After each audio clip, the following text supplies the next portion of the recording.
Yo, what's up guys? I'm Cool Ghost Killer and welcome back. Today we're reacting to Death Battle, Wile Coyote versus Tomcat, Looney Tunes versus Tom and Jerry. Death Battle and today I'm here on the premiere. Let's get things started, shall we? 5, 4, 3, 2, 1, let's go!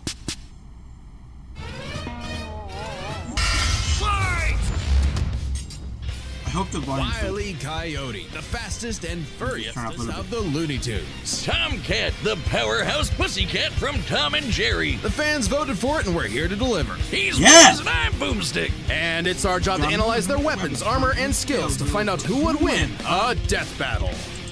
Their Toon Force is gonna go crazy. In tales told over a shimmering campfire by the tribespeople of North America, there was no figure so cunning, so bold as Coyote. To the Miwok, he was a Prometheus who stole fire from the heavens to give to humanity. To the Sewetmuk, he was a foolish trickster who could die and return to life. And to the Brothers Warner, he's just a poor dumb schmuck who can't catch a break. To this day, the great Coyote stalks the American side. I was gonna read all this, but this be a lot. I have a pause for y'all because I can't read that shit. There you go. Southwest, hunting his indefatigable prey, the Roadrunner. And this modern Wile E Coyote is driven by a ruthless entrepreneurial spirit. Yeah. Damn. What was that? IQ 207. That's, or so he says. Eternally hangry. Okay, loyal customer. Oh my god. Yeah, and it drove him straight off a cliff. He'll chase that bird-shaped happily ever after to his own inevitable undoing. Such is the lot of the common man. You might not expect it from an anthropomorphic canine Job, but Wile E was born the son of world-famous hunter Cage E Coyote. His father raised him from infancy to hound his avian adversary and forbade him to speak until he tasted victory. What? Now I didn't know all this stuff about him. We learned the lore of Wile Coyote. This is good, this is good, this is good. Wait, he could speak all of this time? He probably spoke in one of the episodes, but I have not watched that show in like a long ass time, to be for real. On the face, an easy task. Coyotes are incredibly adaptable predators, capable of hunting in both rural and urban environments. They're also speedy little demons. They can sprint at up to 43 miles per hour, though that's cold comfort when that blue meeping bastard can make beams of light look stone still, or outrun a car that was moving fast enough to travel through time. Frankly, it's incredible. God damn! I knew bro was fast, so not that fast. Bro running from the ops, for real. That Wile E manages to consistently keep up with his prey at all, but he does. No, really, it's actually stated that only a, quote, tiny little extra burst of speed separates the Coyote and the Roadrunner. Heck, Bugs Bunny himself needed to take super speed supplements in order to move fast enough to outrun Wile E. But almost as fast isn't fast enough. Fortunately, Wile E's got an endless assortment of gadgets, gizmos, and reams of blueprints to make up the difference. He's... Nuh-uh. You are not. Reams of blueprints to make. What is that? Nah. Hella sussy for real. What is that? Make up the difference. He's got your classics like dynamite, anvils, and spring... Explosive firearms, bows, an arrow, cannon, harpoon, slingshot, crossbow, catapult, missiles. It's a whole arsenal. Loaded boxing gloves, along with heavier artillery like heat-seeking missiles, a 10 billion volt electromagnet, and a friggin' trebuchet, a Reddit favorite. Many of which he invented himself and uses in excruciatingly detailed schemes that inevitably go awry. Despite being a self-described super genius, Wile E has an officially measured IQ of 3. That's 3? 3? You call yourself a genius? Real dum-dum. Yes. 3? Bro's a walnut. Can't even... No. Bruh. Look, got a walnut in there like cereal. For real. The same IQ as a cactus. Okay, the test results were fake, but he's still an idiot. So why not let a soulless corporation do the hard work for him? Acme sells any product. Able to build like those contraptions of his with the IQ of 3, it's kind of impressive. Not gonna lie. That you can imagine. And Wile E is their most devoted customer, contributing up to 99% of its multi-billion-dollar revenue. Thanks for the inherited wealth, Pops. Oh, don't worry, I'm spending it all in one place. He's got an Acme Book of Magic, Acme Clone-O-Matic, Acme Death Ray, Acme City in a Box, Acme Universal Remote, which can pause, fast forward, and rewind a person through time. Too bad, Like I said before, bro has a whole arsenal of shit. Bro can beat the Doomslayer with all his arsenal. With this whole, stuff. The stuff Wile E uses is intentionally sabotaged because Acme's board of directors is exclusively Roadrunners. My man cannot catch a break, but he sure can take some punishment. No matter the severity of his failures, Wile E is still a Toon and can bounce back from just about anything. He's been sliced, stabbed, squashed, exploded. A generation shapeshifting electricity, immersion, non-physical interaction, fourth wall awareness, exception to from physics, weather manipulation, transmission, magic, levitation, size alteration, summon, teleportation, possession, tangibility, time, jeez, and many more. Oh my god.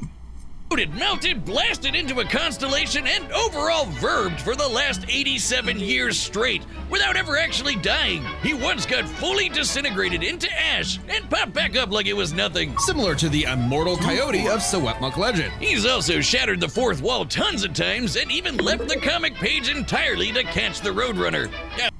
Well, another Deadpool and Mask type death battle. So close. Believe it or not, there is actually a biological reason for these abilities. Loony DNA. Every Toon's got it, not just the loony ones. And it's what lets them survive fatal damage up to being fully erased off the page. What? I never heard of that before. No, I thought it was just Toon Force, but it's like in their DNA? No, that's actually kind of nice to know. It's not just Toon Force and that character got Toon Force, that character got Toon Force, doesn't matter. But it actually got like a little lore. That's fun. Essentially dictating their personal slice of reality to whatever is funny. Like how gravity only affects the Coyote when he looks down. Toons are immune to the laws of physics as we know them. That's why Wile E developed a counter to this immortality, the Loony DNA Dissolver, which leaves Toons vulnerable to fatal wounds the same way we are. Yet again, so close. You can't say he hasn't tried everything. It was Wile E's experience as a veteran Toon that landed him a job at Acme University as department chair of the School of Hard Knocks, teaching up-and-coming Tiny Toons how to use their abilities. Nice. That's... Bro became a teacher now because he had a freaking... got tired of losing to that damn Roadrunner. Okay, so Naruto. And just like Naruto's jutsus, Toon Force works like an actual power system, with more experienced Toons like Wile E who are more powerful than their younger counterparts. And that means Wile E should be capable of replicating feats and abilities performed by any other Looney Tune, like traveling between different mediums or altering the plot of the cartoon he's in. And my favorite was the time Plucky Duck used Marvin the Martian. Bro, this is becoming anime. I didn't know about this shit. Whole power scaling now.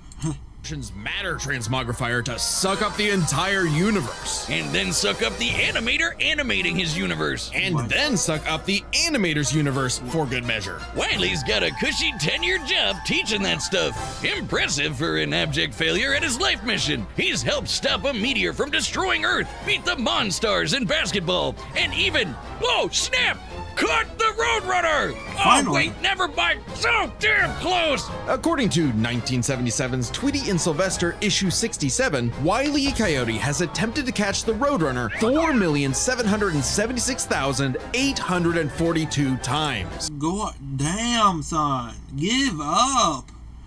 Man, like, seriously. But he did get him that one time, but I don't think he able to eat him or whatever he plans to do when he gets him or whatever. But damn, that's a big number to attempt to get him multiple times. Like, dang, bro. Scaling to the present, that's over 10 million failures. That takes dedication, or maybe self-destructive stubbornness. Too blinded by bird lust to see the forest for the trees. But Acme's intentional malfunctions and Coyote's recklessness don't account for all of his catastrophes. There's something else, something Bro turned into a trombone. grander, otherworldly, standing in the way of our furry friend's salvation. Wiz, there's no other way to say it. God is just plain out to get this guy. For real. And by God, we mean the closest thing that exists for Coyote and Roadrunner.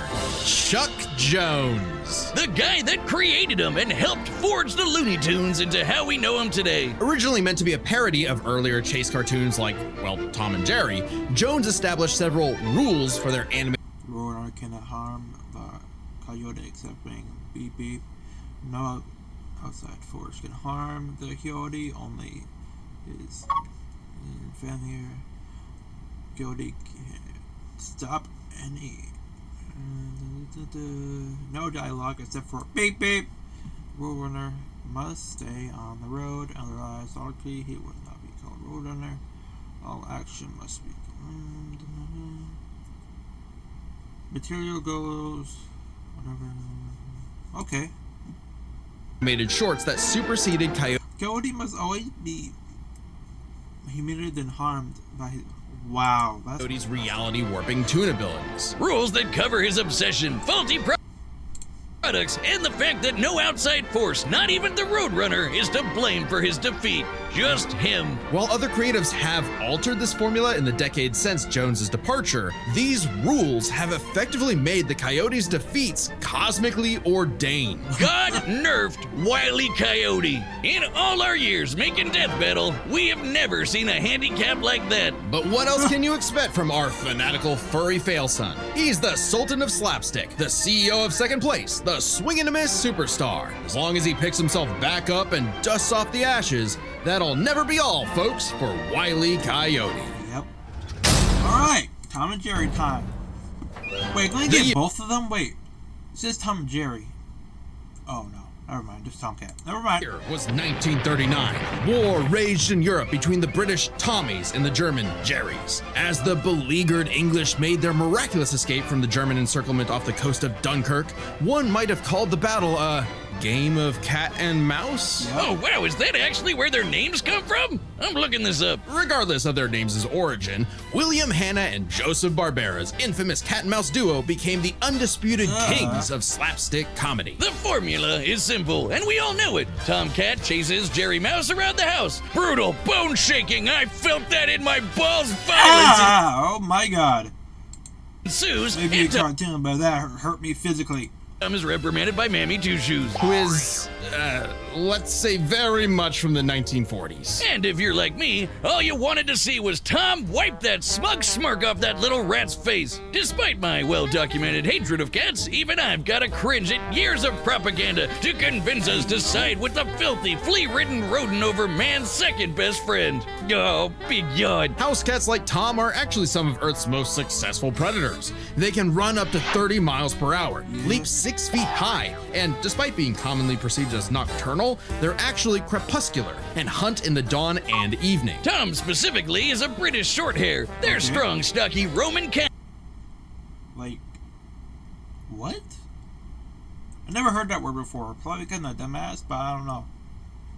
But all I know, they're like predators basically, but they're trained to be house cats. Obviously. Yeah, let's go with that.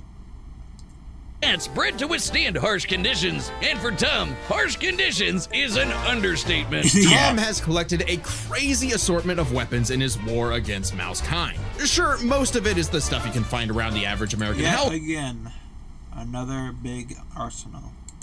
like baseball bats, lead pipes, And guns! Lots and lots of guns. But he's got wackier things like a magic wand, a robo-cat, vanishing cream, and a smart cap that gives him all the knowledge in the world. I'm partial to the Sword of Light and Dark, which severs you from your own shadow, or the Rewind Remote, which can move your victim. Hold on. I haven't seen the latest episodes of Tom and Jerry, but they're gonna pull out a lot of stuff I haven't not seen before.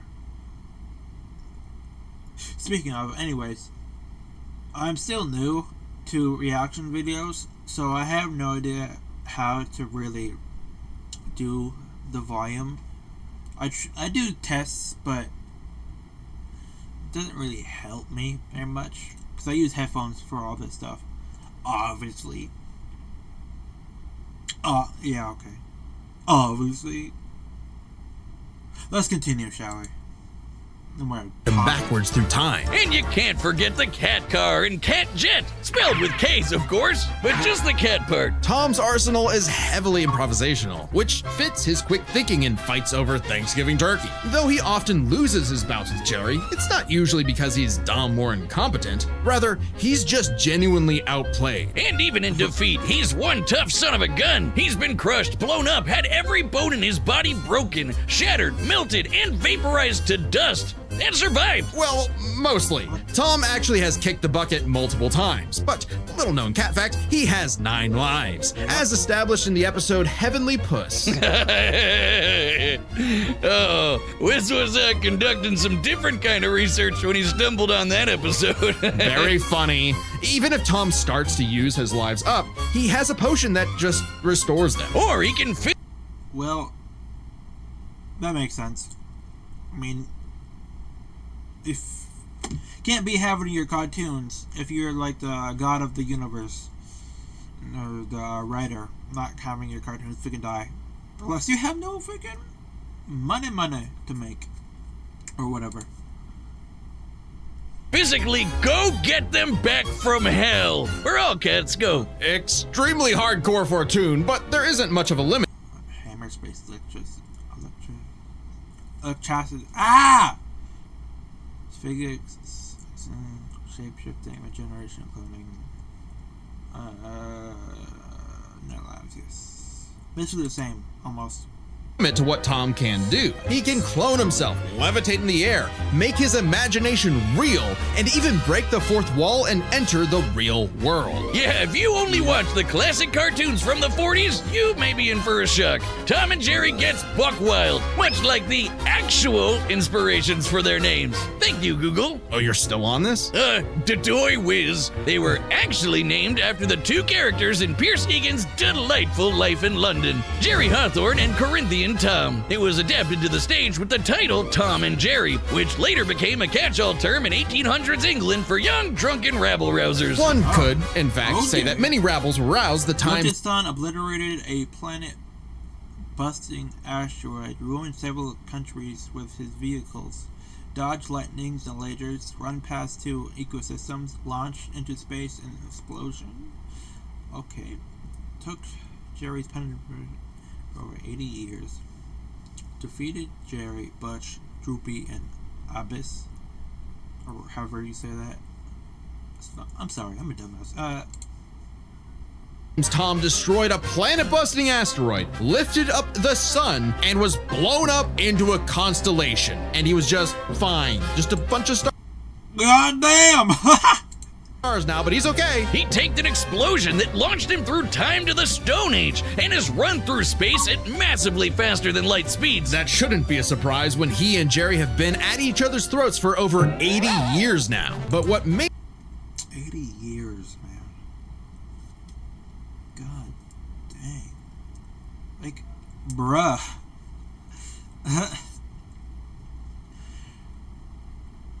Like, how old is the dang lady then? my god. May surprise you is the fact that at the end of the day, they're actually friends. And they've worked together tons of times to save the day, like when they helped a little orphan girl, Robin Starling, find her way home. Oh, that's a nice end to their story. Don't you believe it? Now is when we have to talk about Tom and Jerry Chase. Long ago, the warrior god, Lord of Sichuan, Erlong Shen, battled the tricksy and indomitable Mouse King atop Peach Mountain, leading the goddess Celeste to declare the two the strongest warriors in the realm. And they were, in fact, The Mouse King and Erlang Shen are two god-level figures with the highest combat power in the three realms. I think this death battle is a stomp. This is not a stomp, man. Tom got this in the bag. While the Coyote got, like, rules against him. They'll make him lose. Oh my god. Tom and Jerry. They were even stronger than Devil Tom, who were Devil Tom used his strength to build a protective barrier for the abyss and the ending of the steel sealed by the darkness. held corruption by the darkness. This mysterious, malevolent force threatened to consume the Tree of Life, whose branches encompass all. Dragon Knight, stunned by the scene in front of him, he stutters, "Wisdom, is this legendary Tree of Life?"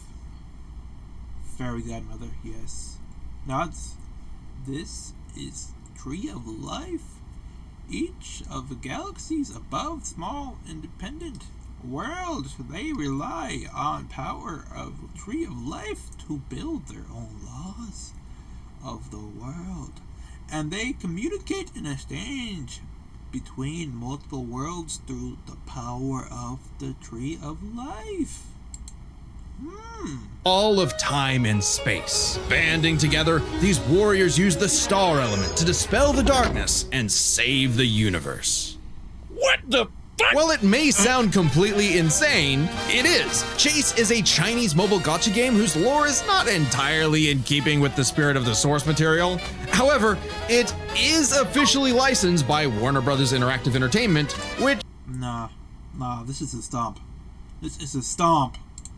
means we have to include it in our research. So that the gods may grant us mere mortals some heavenly push! No! Friendly rivalry aside, though, Tom has actually managed to catch the little rat fair and square a few times. By my count of the original shorts, 19 times. I could watch him on repeat forever. Too bad he's still a filthy feline. The only kitty I truly respect is named after booze. Well then, you're in luck, because the Tom and Jerry of English literature later became the namesake for a famous Christmas cocktail. Because there's no better way to get absolutely trashed than with good old Tom and Jerry. Guess what? Death Battle has merch now. That's right, Boomstick, and you can pick some up for yourself on I our... would literally let them get their bag, but like, man, I don't care. All right, the combatants are set, and we've run the data through all possibilities. It's time for a death battle! Yeah, I'm going with Tomcat with this one. Coyote is not gonna win this. I am so sad to say.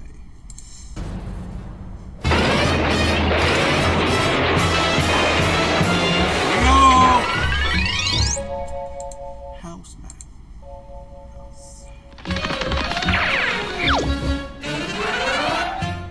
Didn't mention the cat.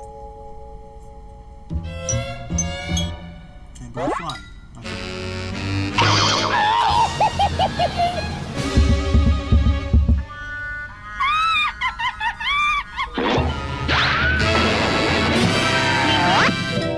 Great.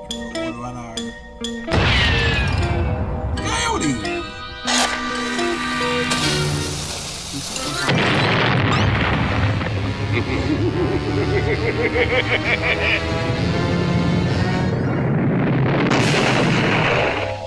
Fine.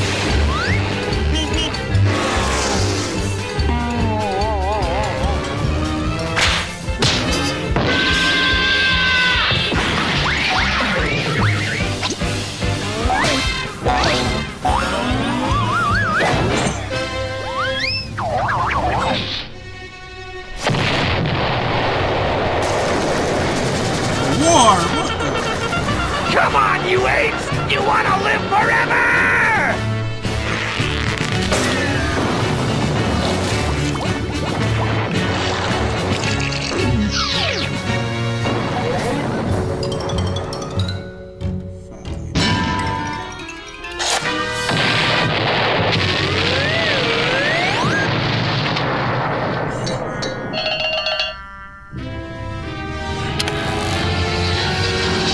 Airstrike incoming!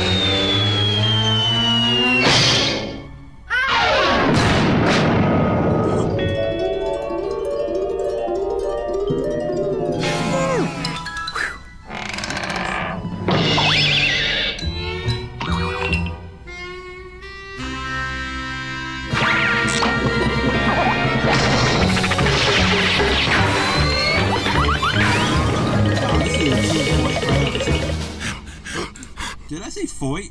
I mean fight.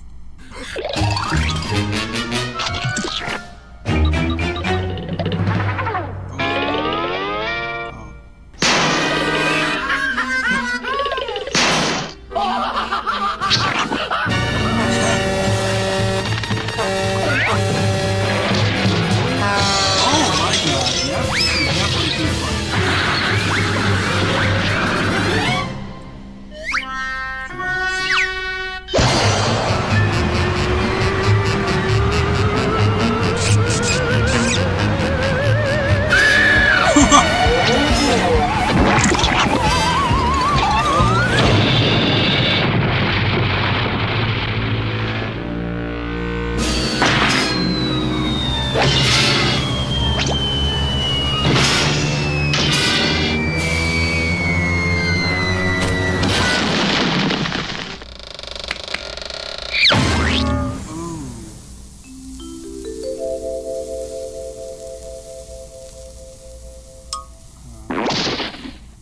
Wile E. Coyote, super genius.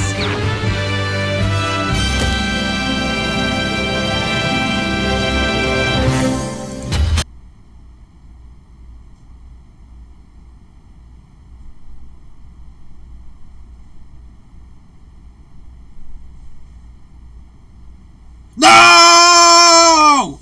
Come on, man! God dang it! Ah!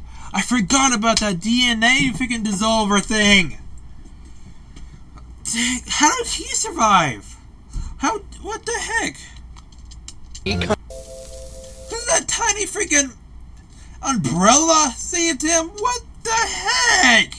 Nah! Bruh, come on, man. Super genius.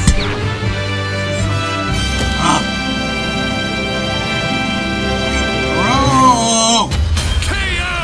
Oh, thank God one of them actually died this time. I mean, no! Animal cruelty, no! Considering coyotes eat cats, I'm not surprised. While both Cat and Coyote were incredibly powerful, they weren't literal gods who could snap their problems away. They had limitations and weaknesses that could be exploited, especially by each other. Let's first talk their stats. Both were Wait. Can't Tom and Cat go back and, like, get his lives back like they said he can?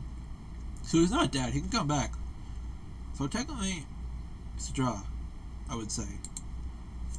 strong enough to contend with universe-threatening phenomena. But comparing Wile E to Plucky Duck, Looney Tunes can not only destroy their own universe, but their animators as well. And while Tom could move faster than light, Wile E could keep up with the Roadrunner, who could outspeed a car fast enough to travel through time. That's immeasurably fast, and much faster than Tom. Wile E gets the edge in stats. Wile E's arsenal was a bit better too, believe it or not, even eliminating the devices that have been shown to malfunction. Even. Okay. Just better. My cap. Better if could steal those cap. Oh my god.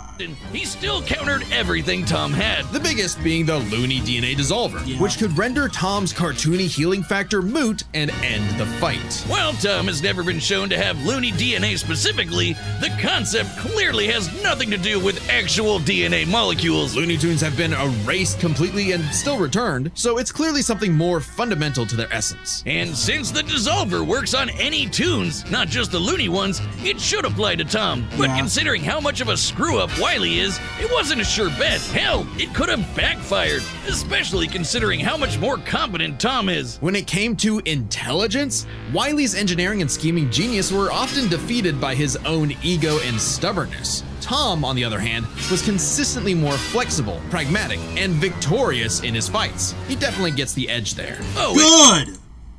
and Tom has one other big You better be smarter than the 3 freaking IQ freaking Coyote. advantage. He doesn't have God nerfing him. And that's the big question. Was Tom capable enough to benefit from Wile E's narrative-enforced bad luck and see the DNA Dissolver backfire against him? That bad luck is a core part of Wile E's character as a cartoon. So let's call it his, toonliness. To find the answer, Toonliness? we dug deep through the bowels of Looney Tunes lore and ended up in an unexpected place: Space Jam. Where Wile E yet again fails against the Roadrunner, but against the villains of the movie, the Monstars, he actually scores. And scores again in the sequel, more than anyone else. But according to Chuck Jones's rules, that shouldn't happen, right? Throughout his entire history, Wile E's cosmically ordained failures only occur when he's specifically chasing the Roadrunner, Yeah. or other tunes the plot bends around like bugs, because that's what Chuck Jones's rules were written for: Coyote and Roadrunner cartoons. And even then, looking closely, they've been broken a few times throughout the decades, even during Chuck Jones's tenure. Without the universe nerfing him, there's no reason to think Wile E couldn't eventually land a hit with the Looney DNA Dissolver. Especially That freaking weapon's too OP, man. Like that, oh my god! Like, that weapon's too OP! What the heck?